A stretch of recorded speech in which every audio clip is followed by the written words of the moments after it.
On y va, hein? Alors, Monsieur Cartou, bonjour. Merci de nous accorder cette interview. Donc commençons par le vif du sujet. Fin mai, vous avez remplacé Monsieur Denis Villaert et vous avez été élu début juin en conseil municipal. Notre première question, nous sommes ici au centre Covid, hein, de vaccination Covid. Voilà, merci de me reprendre. Que pouvez-vous nous dire dès lors que le 13 août, on est censé fermer? Alors, d'abord, on va fermer ça le 13 août. Bon. On va fermer le 13 août, donc ça c'est quelque chose qui est acté. Par contre, il faut regarder tout ce qu'on a fait depuis, parce qu'on a commencé début mars. Que depuis début mars, on a environ, alors je n'ai pas le chiffre exact en tête, mais on va arriver à 25 000 vaccinations. 25 000 vaccinations. À l'échelle d'une commune comme le Bossé, c'est pas rien. C'est pas... Donc on ne l'a pas fait tout seul, ce centre de vaccination. J'ai participé, mais je n'ai pas été tout seul à le faire parce que ça aurait été impossible. Donc, si vous voulez, il y a différentes communes qui se sont associées à nous.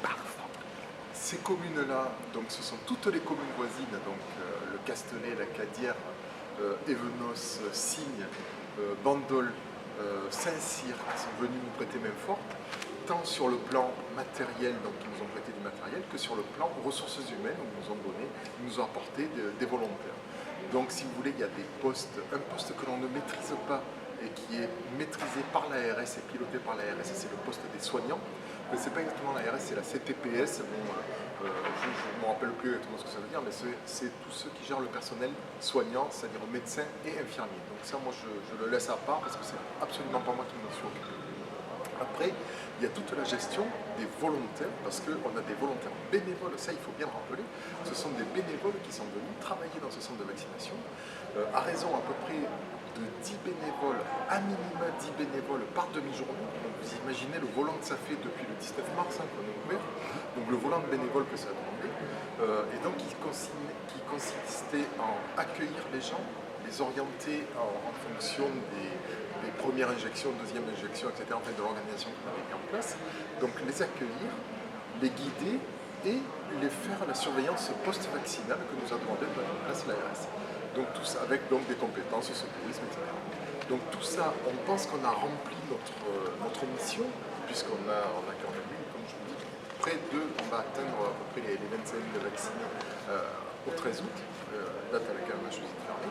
On s'est tourné vers les communes avoisinantes pour savoir s'ils pouvaient prendre le relais, parce que nous, notre préoccupation première, c'est de pouvoir rendre les locaux aux associations et aux collégiens, parce qu'on est dans le gymnase là ici, hein, pour pouvoir redémarrer une vie quasi normale en termes d'association et des jeunes pour le sport, etc. Donc on s'est tourné vers les autres communes, aucune commune n'a voulu prendre le relais, donc nous on s'est tourné vers l'ARS, en disant qu'on ne pouvait plus, et matériellement et en termes de ressources, parce que ça nous coûte aujourd'hui la gestion des consommables, donc informatique, papier, les prestations particulières, le traitement des déchets. Heureusement que j'ai travaillé avec l'EHPAD et donc M. Leflancher à côté qui a été notre unité support, parce que sinon on n'y arrivait pas. Toutes ces dépenses qu'on a générées là, on n'a eu aucun remboursement aujourd'hui à ce jour de l'ARS. Donc on ne peut pas continuer comme ça.